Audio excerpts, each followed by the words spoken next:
Good morning. Welcome to another episode of the Electric Bison.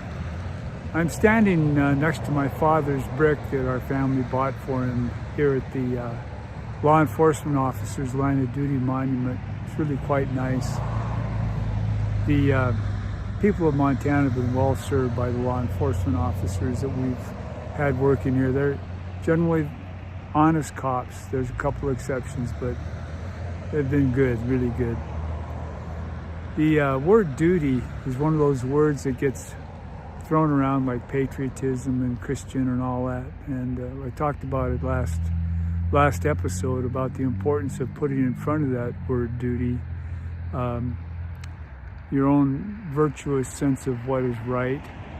And then once you know is right, what's right, then you do your duty. Here in Montana, we had an episode of vigilantism where Wilbur Fisk Saunders, who was an attorney, basically told people it was okay to be going out hanging people without much due process. And his monument that's behind me here in the Capitol says, "Men, do your duty." And that's just the way it is here in Montana. The Highway Patrol here on their shoulder patch still have the symbol of the vigilantes, 3777. So it's part of our tradition. But again, the word duty, you have to think about it, just like you have to think about the word patriotism and the word Christianity, really. Well, men do your duty is also the motto of the 163rd Regiment of Infantry, which went to war about 81 years ago, or more than that. They went off in 1940. They were pulled into formation, sworn in, sent off on trains out to the coast, and were in training for over a year by the time the Japanese attacked Pearl Harbor. And they were part of the longest serving division overseas, the 41st Division, Jungleers. They went down to Australia and helped defend Australia against the Japanese and fought all the way across New Guinea to across the Philippines. Ended the war in Hiroshima, walking through the ashes of the atomic bomb. So they have quite a good history, a proud history. The first 18 days that they spent in combat at a place called Sanananda, I wrote that up for a magazine called Distinctly Montana, their last quarter's issue. And if you read it, you'll see that the war was just the epitome of brutality. And as one of them said after the war, if we hadn't been through the Depression as kids and learned what life was like, that it's hard, we wouldn't have done as well as we did, because war is even harder. But men do your duty is the motto of the 163rd, of which I was a member for many, many years, almost 2 decades. And I'm proud of my service.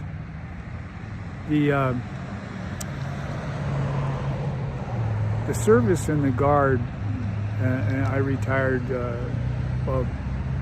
2002, taught me a lot. It taught me a lot. You know, there's all kinds of great people, great ways of life in our state, and I just got a lot out of it. I didn't think I would be in that long, but it was really good. But one of the things you learn is that federal military service is usually done on what's called Title 20. That's when you're sworn 3 times to be a guardsman. And the first time you're sworn in as a guardsman for the state of Montana. Then you're sworn in as a member of the Army Reserve, and then a 3rd time you're sworn in to be a member of the Guard of the United States. When you're in that service of the United States, which the men that went to New Guinea were, you are on Title 10, they call it. You're paid for by the people of the United States, and you're under a different title of the federal statutes than if you're on state active duty for training or other things, and that's called Title 32. And in state active duty, on federal active duty, Title 20, there's a lot of things you do whatever a regular armed forces do, the Army, Navy, Marine Corps, Air Force, Space Command. I mean, you're part of the whole thing. there were 18 divisions in the Second World War, and hopefully we have that many more if we start mixing it up with the Chinese or the Russians. But you need trained manpower, and the Guard is a really good source of it for our national government. However, there's a law that's the Posse Comitatus Act that's been around forever. It says that you can't use federal troops to enforce the law nationally. And you can look into the reasons for that, but that's the law, and it's always been the law. And everybody knows it's the law. Everybody in the Guard sure knows it's the law. So when you're in Title 10, you're just like the Marine Corps. You can't enforce the laws of the United States. Well, what's happened since I retired is in 2020, during COVID, the Guard was involved in some actions where all the costs of the Guard in Title 32 status were paid for by the Trump administration. And so what's happened now is, since there's no cost to the state of Montana, or to West Virginia, or to South Carolina, or to Louisiana, and the present national administration makes a request for Guard troops in Title 32 status, the full costs are paid for. And so, depending on the governor, it depends only on the governor. If they feel that that's a state mission, then they can send their Guard troops to a place like Washington, D.C. And of course, that's what's happened. The thinking, I guess, is as long as they're paying the freight, and our taxpayers aren't, then we're good to go. And I suppose it has to do with political philosophy too. But the problem is there are costs. Somebody gets killed, somebody gets wounded. The families are under stress, the employers are under stress. Morale starts to drop when people get tired of picking up papers and walking around in circles. And just to be part of a performance for the president, it's really what's going on. And when that all happens, the strength starts to drop. And we need the Guard's strength for our national security and for our state security. When I was in Title 32, had a lot of duties or missions. I took troops into our prison when there was a strike. That was law enforcement, but it was Title 32 for our state government. I took troops into the state mental hospital in Warm Springs. I took troops up to the North Hills fire. And importantly, under Title 32, I was on orders for a short time twice to go and collect intelligence, find out if it's possible for terrorists to be coming into Montana, and also to find out what this whole right-wing neo-Nazi thing was all about. You don't want federal military officers collecting intelligence on the citizens of this country. I mean, I was responsible, and I know the information was needed, and we needed it here in Montana because of things that were going on here. But you don't want that. You don't want military forces in Title 32 status at the national level. It gets out of control. Now, the people that are doing this think they're clever, but they're not. They're arrogant. They're ignorant, and that's a bad combination.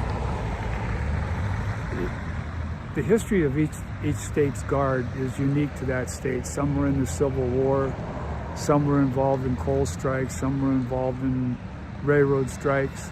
Here in Montana, we had a big situation back in 1917, in that period, when the miners in Butte, of which I'm a fifth-generation descendant, were very, very unhappy with the working conditions. And there was a bad fire up the Speculator mine. And yeah, the Guard, the company, the Anaconda Company, that controlled Montana politics in the same way that very large billionaires now basically have Trump's ear, and we don't. They caused the Guard to be activated by Governor Stewart. And the Guard, they took units from the eastern part of the state, not from the west, where people kind of knew the local politics. They took people from the eastern part of the state, brought them in, and they quelled any activity that was being done in Butte, where the striking miners were. And then on top of that, they had a court-martial, and they used the court-martial, military court-martial, to impeach the governor, or excuse me, the mayor of Butte, Angus Duncan, who was a Unitarian minister and a socialist, and to impeach the sheriff of Butte, Tim Driscoll, who's not related to me on this side of the Atlantic, but they were basically responding to wealthy people in Butte who were unhappy because nobody had shot any miners. Well, I'm glad they didn't. Now, my great-grandfather, he was brought in after Angus Duncan was impeached and by the military court-martial, and he took over as the city clerk for the remaining socialist aldermen who were left in Butte city government. And he did that for a year. Then he went back to his normal job of working as a hoisting engineer in one of the mines in Butte. Well, we can't have that in this country. We cannot have troops in Title 32 status at the national level because there's so much opportunity for mayhem. And I think we're seeing it already. Now, what happened in Washington, I'm kind of surprised because I didn't know about our troops being actually paid for in Title 32 status by the feds. And I didn't know that the feds were already requesting troops in Title 32 status instead of Title 10, but they are. And I find that the court decision that was made by the federal court in Washington was very wise. It said there was federal overreach, that the feds, White House, had no authority to request troops in Title 32 status. Plus, the city of Washington, D.C. had no need for them. So that court case has been, they told the West Virginia troops to go back home December 11th. But what's happened is that's been put in abeyance pending an appeal to a higher court, and the higher court hasn't taken sides yet. And what that court decides will be very important. Would be very important, and it could get into a situation where people who are in uniform, instead of having somebody tell them what to think or what to do, need to start really doing their own thinking, because it's not just a matter of duty, it's a matter of virtuous duty. Thanks.